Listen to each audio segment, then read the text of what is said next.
I am here with my father-in-law, Daniel Benzel, who I'm going to conduct an oral interview about homesteading and his family story in Torrington or Table Mountain, Wyoming.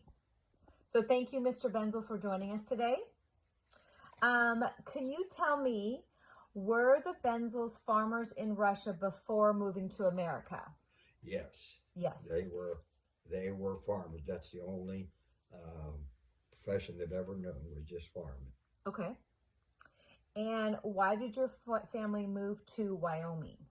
Well, my family um, moved to Wyoming, but before they moved to Wyoming, my mom and dad were not married yet. My dad come over here to the America all by himself. He didn't come with any of his family. But my mom, when her family come over, she was just a young, maybe 11, 12 years old, or maybe even younger. I don't know how old she was.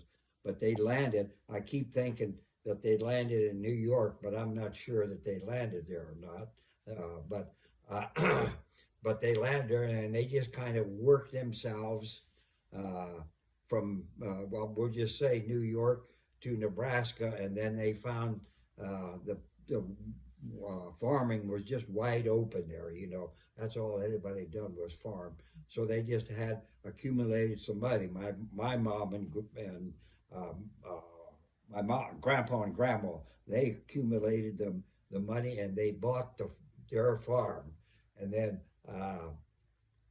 when they bought their farm, uh, my dad come over and he come over and he and my dad and my mom got together. They got married and they had a farm there in a town called Morrow, Nebraska. And then they lived farm there for 3 or 4 years. Now they are 5 years, probably 6 years, because they had four children there. My three oldest brothers and sister was born there, and then they come to the homestead. They got the Homestead Act. Dad was given that 160 acres under the Homestead Act. He was a World War veteran, and after the war, he come home and he got that Homestead Act, and he uh, got the homestead. He and mom, and then he had the rest of the children. We had seven boys in the family and four sisters, and that's how he got started on the farm. Perfect. Okay. Did they get a loan from the bank, or how did they begin financing the farm? Well, they never got a loan on from a bank.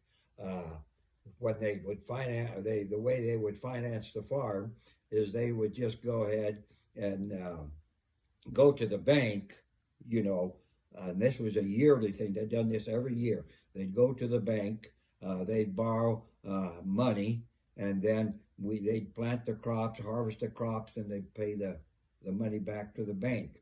And then when springtime would come for refarming again, they'd go to the bank, borrow money, and do the farm and harvest the farm, and then pay the bank back. Okay. What tools and equipment were needed? Well, they had just horse equipment. All they had was just horse equipment at that time. You didn't even see that many trucks. You see the older cars, the Model A's and the Model B's and the old cars. But most of the farming was done with horses and a wagon that they would use to harvest their crops, and haul them into town, and that was used to go ahead and harvest their crops. Okay. Who did they sell their crops to? Well, now I can't remember, but there was I can say, when we used to raise sugar beets, that was the main crop to all the farmers back then was sugar beets, and we would raise sugar beets. We'd go, and then when we'd harvest the sugar beets, we would take them to let me back up just a minute. The sugar beet factory in Torrington had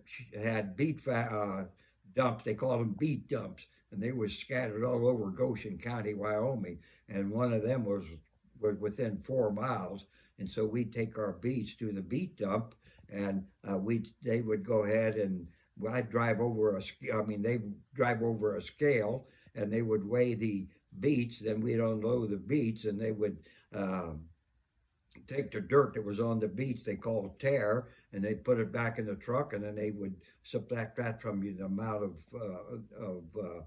the the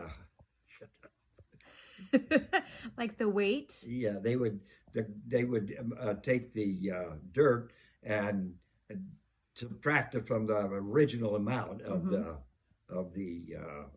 beach that was hauled to. They would do that, Okay. and then they would then they had trucks that would come into each one of the dumps and haul to the wheat factory, and then we usually harvest our beets in October, and we'd get a check from them around December. But beside beets, we had beans and corn and potatoes, and we hauled those over in a factory there in Lyman, which was about 8 or 9 miles from us, and we just hauled all of our other crops to Lyman. Okay. Which brings me to my next question. Did you employ anyone outside of your immediate family?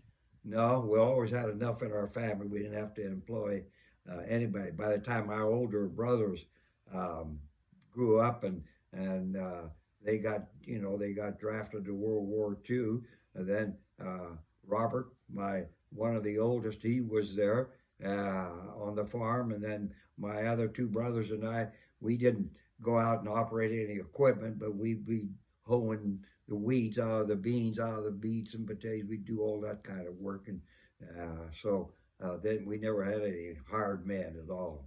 Okay. What was the monthly or yearly earnings on the farm? Yeah, as far as I can remember,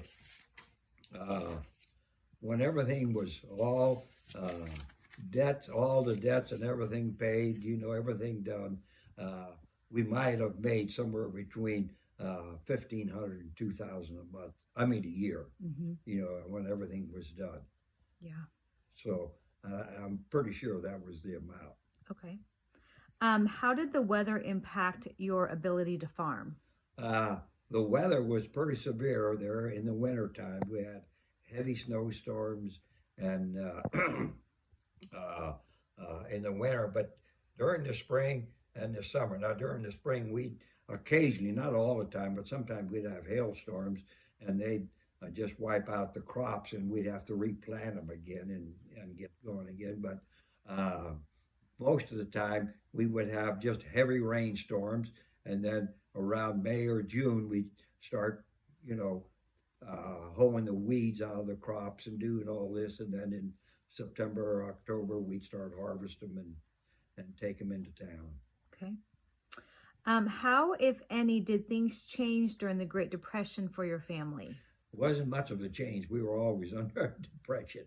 There was never no change, I mean, if there was, well, there wasn't any change. We just didn't have that much money when we were on the farm. Okay. With a total of 11 children, what role did they play in the daily maintenance? You sort of alluded to that, but everybody at some point worked, whether it was the milking or everybody, all the kids farmed. Is that correct? Oh, yeah.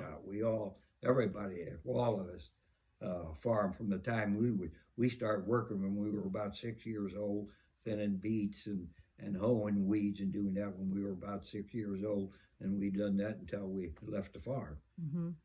Okay. What business techniques did your parents utilize to ensure that their farm was successful? It wasn't like a business technique. It was just an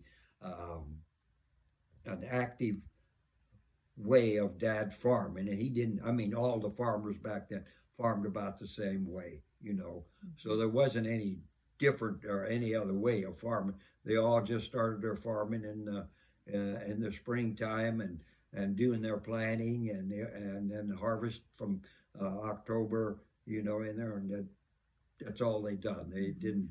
There wasn't any certain ways they'd done anything. It was okay. When did they stop farming? My dad sold the farm in 1955. He sold the farm, and he moved to a little town where we hauled all of our crops to Lyman. There, he and his mom. That's where they both were living when they passed away. Okay. And any additional information about the family farm that you would like to share? You mentioned your dad actually built the homestead. So do you want to describe that a little bit? Well, he built a homestead when he got, when he got the 160 acres. He built the homestead, and when he got the homestead built, and he got that house built, I can't imagine me ever living in a house like that. But we all got in that homestead, in that house there, and you have a photograph of it, so you can see, there wasn't, it didn't take a whole lot of intelligence to build a house the way they built it. Yeah, you said no privacy, just sort of curtains to separate rooms. Yeah. Yeah, there wasn't any rooms in it or anything like that. Okay. Anything else that you would want to share with us about your family farm, your family story? Maybe why you love the United States so much, your family loves the United States so much. Well, when we was growing up on the farm and going to school and everything, it was pretty much not with just our family, but all the farmers around. Not many of the kids stayed and farmed after they got out of school, and not, throughout our neighbors. But we just decided we didn't like to farm because there was just a lot of heavy labor there. So we went ahead. I joined the Air Force myself and stayed there for 20 years, So one thing you said in your notes that your family was never prosperous, but there was enough provision. Is that correct? Well, they was never prosperous, but they had just enough money to supply what we need as far as clothing and food. We always had the proper clothes and food, but we never had any money where the kids would take, even a dollar and put it in their pocket, because my dad didn't have the money to give to them. Do you believe that your family thought that they were still better off here, homesteading in America, than back farming in Kolb, Russia? Yeah. Okay. Yeah, they would never have thought of ever going back there. Yeah. Yeah. And they believed that it was still much better here. Yeah, they was a lot better off here than they was back there in Russia. Okay. Any remaining thoughts for us, Mr. Benzel? Well, I don't have too many. I'm just praising God that I was born out there in that homestead and learned to fix my mind on things and be a successful, have a successful family and everything, and not a rich man, but having what I need. Excellent. Well, we thank you very much for your time. Okay. Bye-bye. Is that it? No, a traveler, a boss from the Samarusa here. And this is Senorita. Senorita Maslow. No, roots. Yeah, this is my roots here. This is Volga River, Dan. The Volga River. The Volga River? This is the bridge over the Volga, going through a city called Engel. Or Engel. Engel. The Volga's pretty big. It's huge. It's huge. And this is again this Volga River.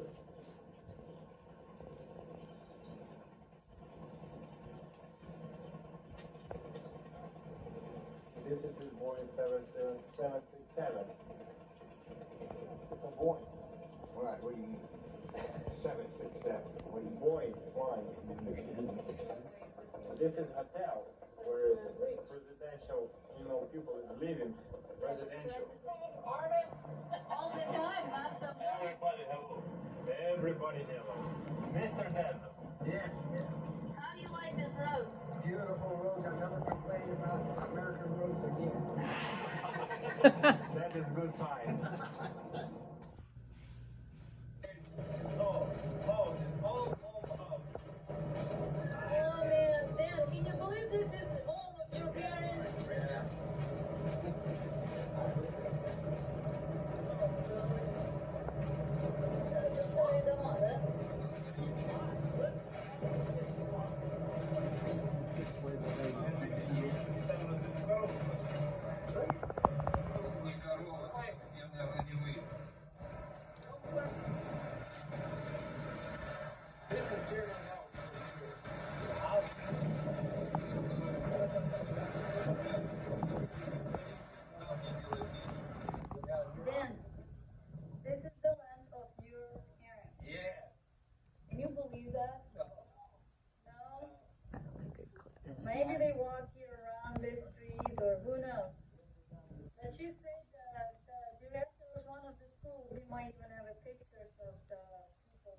live in the colony. So he's down on the street. Yeah.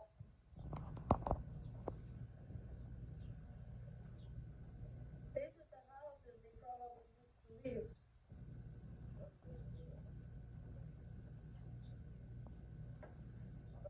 This one. And this is the one.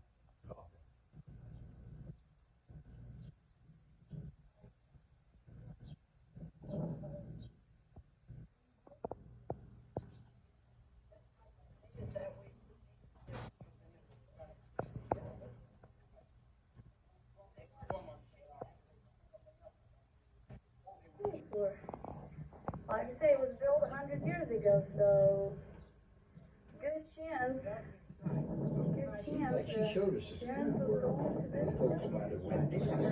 Is that it there? Yeah. Now say again, the outside is original, but the inside is all different. Today we built the many fronts inside, but inside, it says not sure, but looks like to me original. No, if this is the original school, somebody, general area would be church.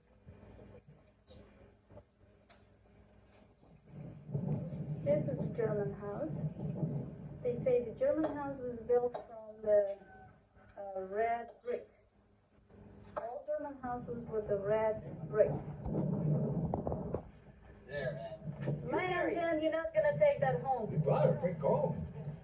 We got that That's brick it. somewhere. You brought the brick home? I think Yeah. it's on that stand in there. Anna got one and I got one. Yeah, that's right. I think you got one and broke it in half or something. Yeah. Where's it at, I wonder? I think it's in the other room. Help us